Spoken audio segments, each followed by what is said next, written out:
Why can't you lose weight? You've been doing the same thing. You've been working your ass off every day in the gym. You've been very diligent with the food that you're eating. You're eating cleaner than you've ever have in your life. You're getting the right amount of sleep for you. Your stress level, it could be better. Why aren't you losing weight? Well, let's start off with, is it that you're trying to change your body composition? You're trying to lose body fat percentage? If you're at a higher body fat percentage than that is healthy, now we're talking. But if you're trying to lose weight and you're at a healthy body fat percentage and you just don't like that little pooch and, that's sticking over that muffin top, or you don't like the extended triceps when you raise your arms off to the side when it's relaxed and the skin is just drooping. I'm not talking about that. I'm talking about unhealthy body fat percentage, okay? You're doing the right thing in all accounts. So let's take a step back and let's ask ourselves, when was the last time that I modified the program that I'm on? Now, the program has everything to do with all the variables of your nutrition, flexibility, strength training, cardiovascular, rest and recovery, all that stuff. When was the last time that you changed the program? You might be working your ass off for cardio.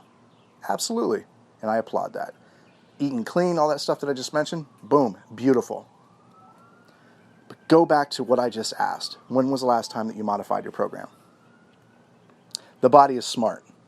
It knows how to outsmart you at a conscious level. Your wanting to lose weight is sometimes in direct opposition to what your body actually thinks it needs. So if it thinks it needs what it has currently, and you consciously are trying to get rid of it in your own understanding of how the body works, it ain't gonna happen. For the most part. Some people are able to do it. So, I want you to look at the whole talk about stress. Reduce your stress. Oh my gosh, you're such an under emotional stress and psychological stress. So great. Your work environment is horrible and you have so many variables in your life, like, you have kids, or you have a husband, or you have a wife, or you have whatever. Doesn't matter what it is. Those are all environmental stresses and emotional, psychological, boom. But I want you to actually look at, this is true. Exercise is a physical stress. Physical.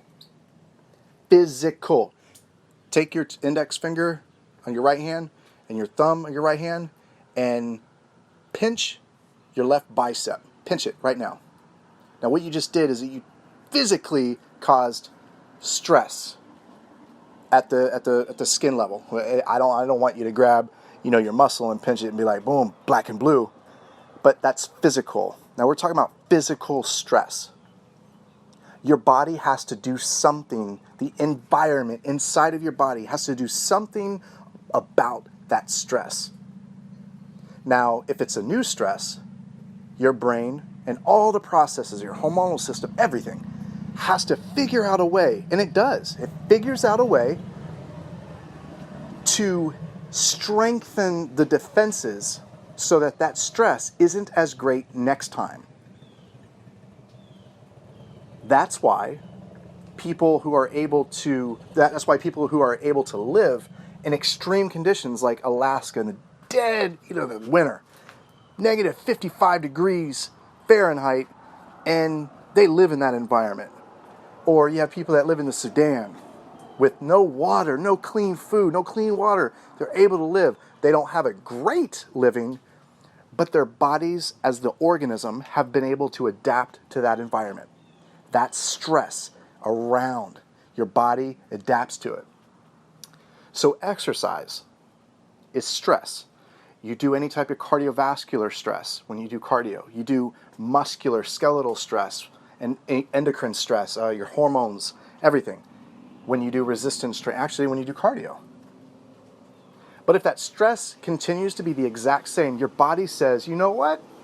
I'm seeing a trend right now, and I don't think that he or she is going to be changing it up anytime soon. So I am going to reduce the amount of energy I'm putting out in order to accomplish what that person wants. And that is to change body composition or whatever. So, when was the last time that you changed your program? I think I'm talking to somebody who has either not been exercising, infrequently been exercising, or have been exercising too much. Now, there is such thing as too little stress. You can't get stronger. You can't become more powerful. You can't gain energy or endurance, when you are not pushing the organism of the human body hard enough. Now, this means that some of y'all need to get out of this wimpy-ass mindset, and I'm just being real. The wimpy-ass mindset that the muscle burns. Oh my God, I gotta stop, it burns. No. Sometimes you gotta push yourself to where you can't do another safe repetition. And you need to be lifting enough weight in order for the muscle to recognize that it needs to adapt. And you need to have a predictable program. This whole muscle confusion bullshit, get rid of it. I need you to think of it as terms of if I'm going to get any stronger, I got to get my body to understand that it's going to be the same for the next 2-3 weeks, 4 weeks at the most, and then right when the body adapts to it, boom, switch it up. But that means every repetition range, 12 reps, 15 reps, 12 to 15 reps, 20 reps, 15 reps, 15 to 20 reps, 6 to 8 reps, 8 to 10 reps, 10 to 12 reps remains the exact same for the period of 3 to 4 weeks. Cardio, monitoring your cardio via heart rate monitor, making sure that you're not lollygagging and talking to your neighbor when your heart rate's at 55%. And you're like, oh my God, I did a really kick-ass workout and I burned 700 calories. I could guarantee you didn't do 700 calories. So when was the last time you changed up your program? Think about what goals you need, because I can guarantee you if you're, let's just say that you're 150 pounds and the last time you felt really beautiful, really hot, whatever, you were at 116 pounds and you're 42 years old, well, chances are you're not going to be able to get down to that weight healthily, because your body has gone through so many metabolic changes. So many changes. The weight that you probably are going to be the healthiest is going to blow your mind.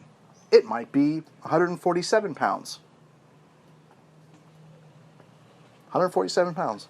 Oh, I need to lose 30 pounds. And I am already 20% body fat. No, what we need to do is we need to recognize that if you're 20% body fat, 20% body fat is pretty healthy for a female. 17% body fat for a male. That's still healthy. You know what I'm saying? Instead of looking at total pounds that I need to lose, look at it for what it is. And mathematically, if 150 pounds and I'm 20% body fat, I don't need to lose weight. I just need to change my body composition, decrease my body fat percentage, and lean out a little bit. Goals are relative right now. Your goal is different from your neighbor's goal and my goal. All different. But the point that I'm getting to is you have to recognize the reason why you're not losing weight is probably because you're doing the same thing every single day and your body's just gotten tired of trying to go with it. So it's just reserving the amount of energy, because one day you're going to catch on, because you're going to listen to something like this and you'll be like, you know what, I got to push the envelope a little bit. I got to increase my intensity. So there's some food for thought, and I hope that something hits you and you have an aha moment. And if you do, because I know you will, I'm not even going to say if, I know you will, have an aha moment. You're going to be like, Josh, I had an aha moment. Thank you. So hit me up. I pray you have a wonderful day. God bless.